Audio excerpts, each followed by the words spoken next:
Hi, Steve. I'm studying to be a forensic scientist, and it's something I want to do my whole life. I watch Forensic Files all the time. They're the and best. 48 Yeah. Hours. That's my show. So I've never actually seen a dead body in real life, and I'm really nervous about seeing my first dead body because I'm taking a human anatomy class where we're going to have to see one. I'm scared I'm going to freak out, so what can I do to make my professors think that I could keep my cool? You freak out around dead bodies? I've never seen one before. Well, what else you want to be? Just a forensic scientist. That's been my lifelong dream.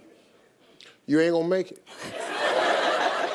Let's cut this out. You're gonna have to get comfortable around dead bodies. That's what forensic science is. It's dead bodies. What if I black out or pass out?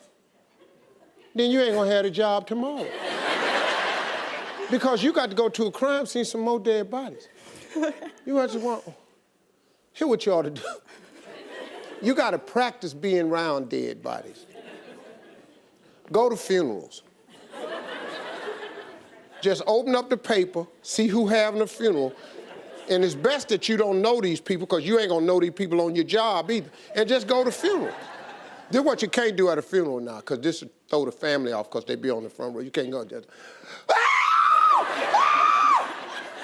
you can't do that. And they go, who the hell is that? Did James know her?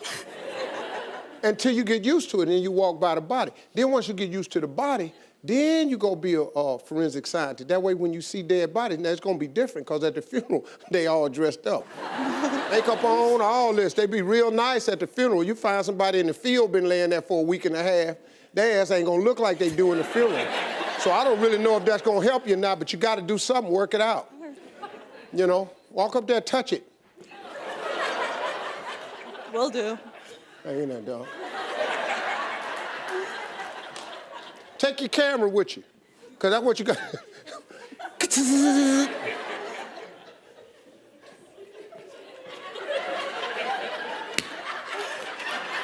That's my suggestion. I went to a funeral, no, I can't tell y'all that. Okay, all right, here's the deal. I went to a funeral one time when my friends had passed from high school. And my buddy, I was with my boy, Biggie Wig, and we went to the funeral together. And, well, we drove to the funeral, and we stood in line. It was a long line. We didn't really know nobody. I said, man, he had a lot of people we didn't know. And so when I got up to the casket, Big had started talking to these girls, so he stayed a few people behind. And, you know, Big kind of crazy, so I tried to keep him with me all the time. So I got up to the body. We was at the wrong funeral. So when I looked in at the body, I didn't know the dude. And so I just pulled it together. I went, okay, cool. So I went to tap Big to say, hey, Big, we're at the wrong funeral. But he was back there talking to some girls. So that usher pushed us along. So I'm in the back of the church, and I'm trying to get Big's attention, because when he go up there and see this body, he ain't gonna have the right reaction, because he real hood, you know, he don't have no polish. And, you know, so he walked up to the body, and he looked in and he said, oh, hell no.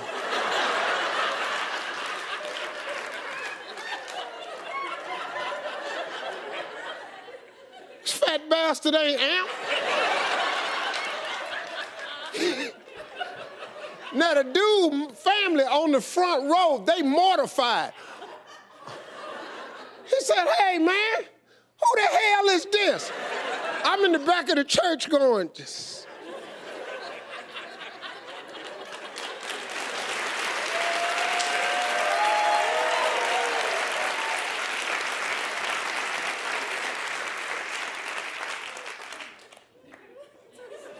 Moral of the story is, don't take Biggie Wig to the funeral with you, because he ain't gonna act right. I wish I could tell you what he really said, but we on daytime TV. Maybe on a commercial break, I'll give you the real joke.